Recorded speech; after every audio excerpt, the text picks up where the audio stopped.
Republican Tom Marino, congressman from Pennsylvania, joins me now. You, sir, jumped on the Trump train long before lots of others. You were a Trump supporter back in February. I want to get your sense of today's face-to-face meetings, but I want to play for you and our viewers and listeners as well, sort of the back and forth between Donald Trump and Paul Ryan over the past 6 to 9 months. Here it is. Donald J. Trump is calling for a total and complete shutdown of Muslims entering the United States. Normally, I do not comment on what's going on in the presidential election. I will take an exception today.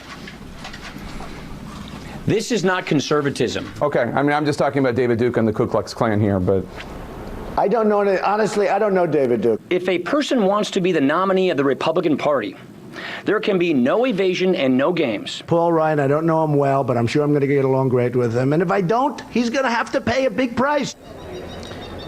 How do those two meet in the middle? Just as they did today. Start out by talking what's best for the party, finding the issues that they agree on, which as I heard, are many issues. I've had conversations with Paul. I've had many conversations with Donald.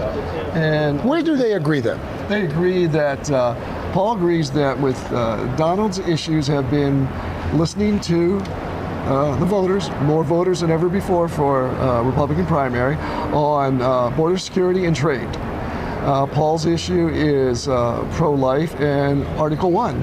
And I believe they have come together on those, or are very close to coming together. You think they're close to coming together on trade? Donald Trump essentially saying that we should get out a lot of these trade arrangements, NAFTA being one of them.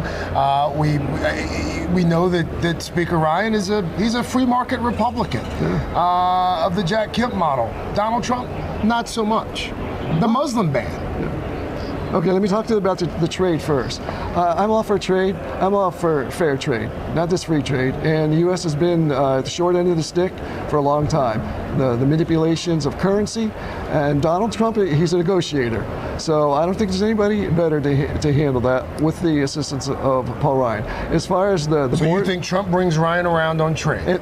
Yes. Okay. And as far as border security, that as well. Now, I'm going a step further than Donald did on border security and bringing up the Muslims. My position is very clear, and after I talked to Donald, he looked at me and said, you have a point there. And the point is, no one should be coming into this country unless we do a thorough background check on them. That's a far cry from a ban on Muslims. What you just said is a far cry. That's my position, and I made it very clear.